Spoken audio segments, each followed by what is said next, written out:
Hello boys and girls, I am the Guide Knight and welcome to part 2 of my breakout game tutorial. What did we do last time? We created our player, our rudimentary player shape, and basically allowed it to move around. Like we can move the player around. What we are lacking is actually the bow and also the wall around the level, right? This is something we are currently lacking. So this tutorial, this part of the tutorial, I'm gonna talk about tile maps and tile sets, and we're going to create the wall around the game. I got some feedback that my last part was a little bit too long, so I will try to actually make each part around 20, maximum 30 minutes and no longer. So maybe we are going to cover less material, but hopefully it will still be enjoyable to you and for me as well to share I would say wisdom, but not really the wisdom, the basic stuff. let's call it the basic stuff. That's it, guys. It's basic stuff. Okay, so what do we want to do? We would like to actually create another folder here. Let's call it tileset. The tileset is where we will put different tilesets for our tilemap to use. Tilemap is something you can easily use to create various like objects on the screen. You can use it to create a floor, for instance, for a run-along shooter, or in our case, just create the wall. So we are going to go to the scene and select a new scene. And then we are simply going to basically create another node, like create node. Then we click Control A to add a sprite. And for this sprite, let's call it, let's see what kind of sprites do we have. Here we have brick blue, brick dark, and so on and so on. And then wall blue, wall gray, and wall gray. Okay, so let's call it wall blue. And then let's select and drag the wall blue to the texture. You see that we have this thing here. As you see that it's a little bit blurry, so let's re-import again. Like click on the import tab, remove the filter, and make sure the preset is to the pixel. Then click re-import. I think that there was a way to actually make this the default. So give me a second to check this out. Okay, it's actually very easy. You click on the preset and then set as default for texture. That's it, guys. Then save. We're going to save our wall. Let's say just call it wall or walls. I don't know. Let's call it walls into the tileset folder. Click and save. What we are lacking right now is let me just go back to the work. Don't do that. I'm just gonna click around and drag a wall here and drag another one here, and then press F5. I can simply move through them. So I need to actually define also collision shapes. So I'm going to delete those by pressing Q and then selecting and deleting with the delete key. So here we're going to define this as a static body 2D. This is not moving, the wall is not moving, so a static body is something which is passing. As you see that we are missing the shape, so if you remember from the first session, basically we need to define a collision shape 2D. For this we are going to go with this simple rectangle. This is really nice. As you see that the grid is now too big, so let's go ahead and configure the grid step to 8 pixels, because this is going to be, I think, just enough for us. Okay, we can now have our beautiful blue wall here. Then let's select the blue wall and then duplicate it. Basically, you can Control D, or you can just right click and then click duplicate. If you see, it duplicates everything. So what we want to do is make sure we don't select only the top sprite or only the collision shape. So go ahead here and make sure that objects children are not selectable. Let's actually do this for the first one as well. Then select the second one, press the W key to move it, and then move it away from the first wall. Then we can actually rename it to, let's say, wall gray. And as you guessed, we're just going to drag and drop the gray wall texture. It appears actually to be slightly bluish because the collision shape is still in front. If I click this toggle visibility I button, you will see that we actually have gray wall. But for some reason, it is still blurry. This is very, very weird. I clicked and made it default. For some reason it didn't stick. Let's see if this will stick right now. Anyhow, let's repeat the process. Control D to duplicate and then make wall green. Then basically we click the W key or move here and select the move node option and then move it away from the other two wall sections. And then basically this is the green wall. So we're just gonna drag and drop to the texture the green wall. This is everything we need right now. We're gonna save this scene, but we're actually not going to use the scene itself. We're going to convert it to a tileset resource. This is how it's done. You basically click on scene and then you go to convert to. Then there is tileset. So basically you convert this to a tileset resource. We're going to go to our tileset folder and call it wall tileset. And then add the extension, which is T resource, like tileset resource. Save. Then we actually can use this tileset resource in our world. You use the tileset resource as part of an object called tilemap. Like you add it with Control A, you search for tilemap. In the tilemap, we can just call it wall or walls. I don't know. You can pick. I'm just gonna go with walls. No, I'm just gonna go with wall because a single wall, I guess. And then click the tilemap. You see in the inspector on the right, there is a tileset resource, which is currently empty. You can just drag and drop again the wall tileset resource we created here to the tileset, and you see that we have 3 different tiles, right? Let me see. Wait, let me just go back again because I feel like the third green one was also blurry, and I don't want to have anything that's blurry in the game. So let's click here, drag and drop again, and remove the filter and re-import. I think that this already fixed it. Yeah, it looks like it fixed it. So basically what this means is that you can select any of those 3 different wall types, and you can just click and hold and drag, and you're basically drawing your wall.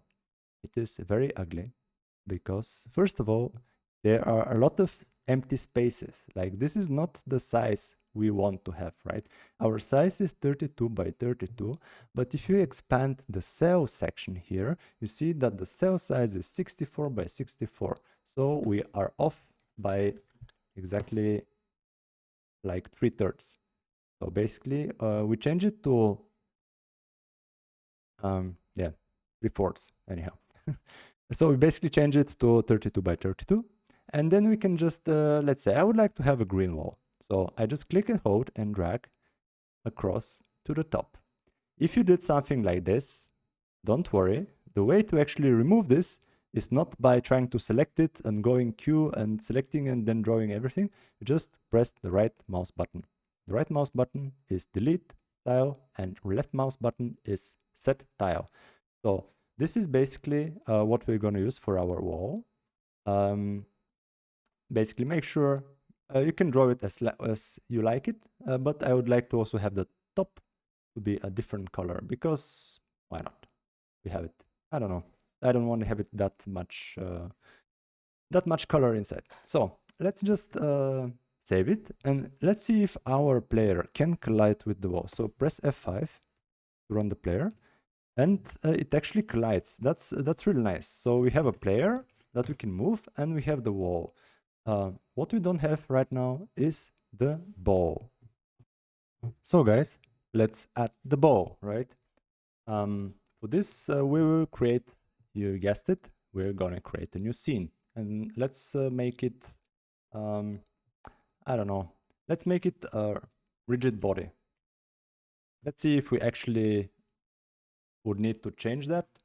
Or, no, wait, let me actually make it a kinematic body 2D. Like, delete the node, then make sure it is kinematic body. Kinematic body 2D and call it ball. Then we're going to add a sprite as a child to the kinematic body 2D. So search for sprite and drag and drop our ball resource from sprites to the texture. You guessed it.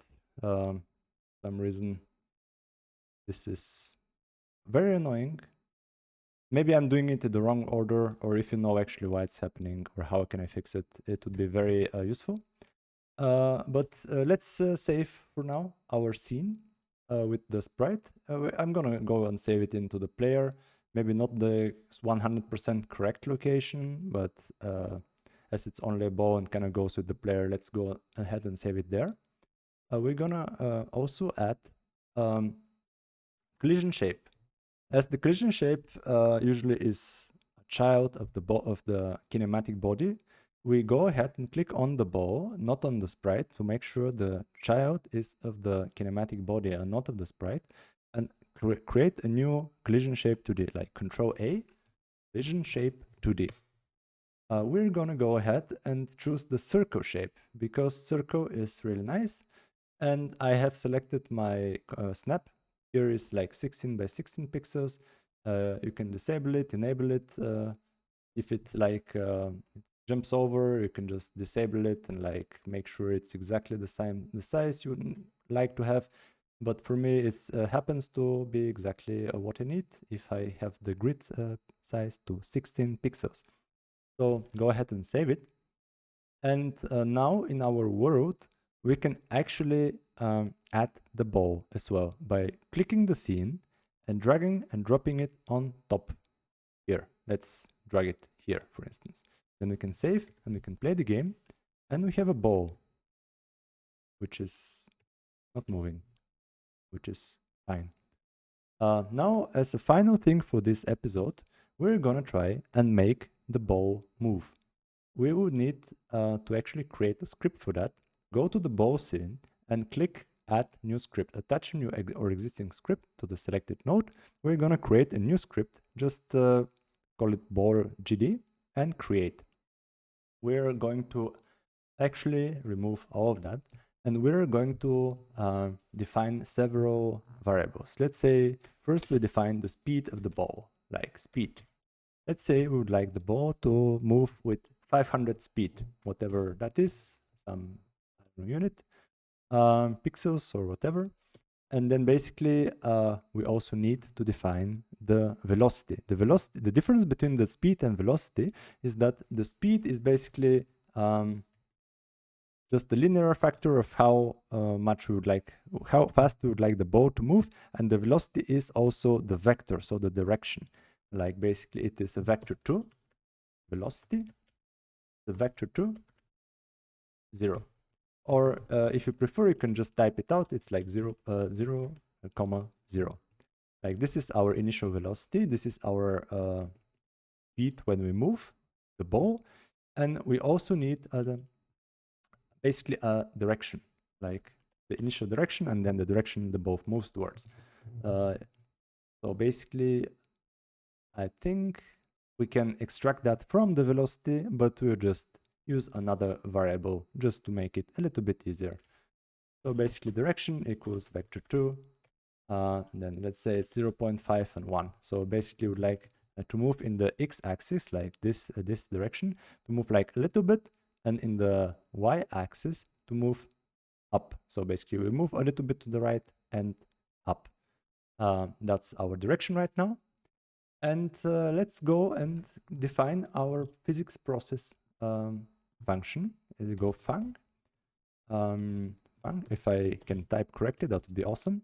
Then basically you go to physics process, and your auto completion of the Godot editor should fill it in for you. You click enter, and then we need to define the current velocity. Basically, this is like the initial velocity, and we in each phrase this is called multiple times. Like if it runs 60 frames per second, it's called 60 times, and each time it goes and iteratively executes every single command in this. So we need to define the velocity of the current physics process. So basically the active velocity of the ball at that given time period.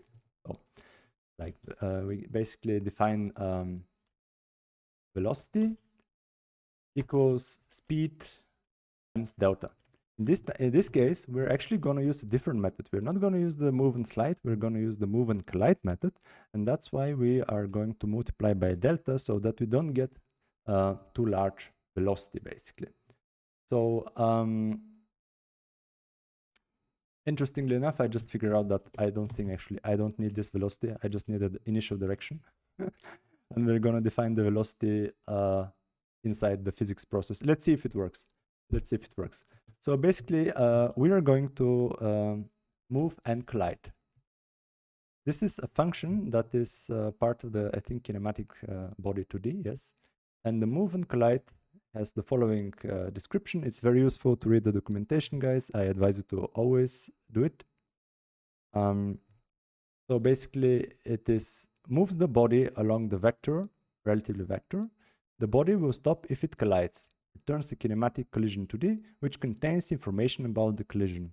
If test only is true, the body does not move, but the would-be collision information is given. So we're not going to do the test only variable here. We're just going to move it. So basically, it will move and then it will stop if it collides. Because we want it to bounce back and not like slide. Like if this is the ball and then it goes here, we don't want it to slide, we just want it to bounce back. And let's see how we're going to do that. We go to the ball and then we basically move it with the given velocity, like, right? So basically we move it with the velocity, but we also need to, if you go back again, you see that returns the kinematic collision 2D. This is something we're going to use, the actual collision. So let's define a new variable and call it collision. This will be basically empty if there is no collision, if the ball is like free roaming in the space, and if it collides with our player, basically, then it will not be null. So let's check if it collides with something. If collision is not null, so in this case, we actually are hitting something, either the player or the wall or the brick in the future, we will basically change the direction. So direction is equal direction.bounce, and then we're going to use collision.normal. This is a little bit tricky, right? Because we have our initial direction. It's moving up and diagonal a little bit. And then we basically call this bounce function, which is a vector2 function. It returns the vector bounced off from a plane defined by a given normal. So basically, if I may illustrate that a little bit, it looks like this. We have our initial vector. This is like our initial vector of the ball. The ball goes in that direction. And then this is the normal of our collision. It's either the normal of the wall or the normal of the player. But either way, it's just basically defining the normal. And then we bounce off this. So we're going to have, if we have initial direction, this one, if we hit it like that, we're basically going to change our direction to this second arrow. This is what we actually need and want for the game to work. So let's see how it actually works. So let me go and save that, and let me go to world 2D. I don't need to do that, but I prefer to do it anyhow. And let's not define the wall, the ball as the child of the wall, but let it be just a free roaming object, right? It's a child of the world. So we just click F5, And we actually have a bow that kind of works, right? And yep, we don't have any bricks yet. And also the player is very small. In the next episode, we're actually going to make the player a little bit larger, or define its, let's say, define its length more dynamically. So we can actually change our player and not have it being constrained only by the size of the image we are using. So this is something we can look forward to. And we are also going to try to make sure that if we hit the bow on the left side of our player, the bow bounces to the left side and not to the normal side. So for instance, if I hit it right now with the left side, I would prefer the bow to bounce to the left side. And if it hits it on the right side, I would prefer to bounce on the right side. Otherwise, it's just going left and right, and it's very monotonous, the game, and not very fun to play. You can't really target and hit anything. So this is what we're going to do next time. I hope you enjoyed this episode. If you have any questions or feedback, please let me know. I will try to upload the third part as soon as I can. Maybe, I don't know exactly, maybe in a couple of days. So please like the video if you liked it, and stay tuned for more episodes of our small breakout game. Stay safe, guys, and I don't know, be happy. That's it, guys. That's it.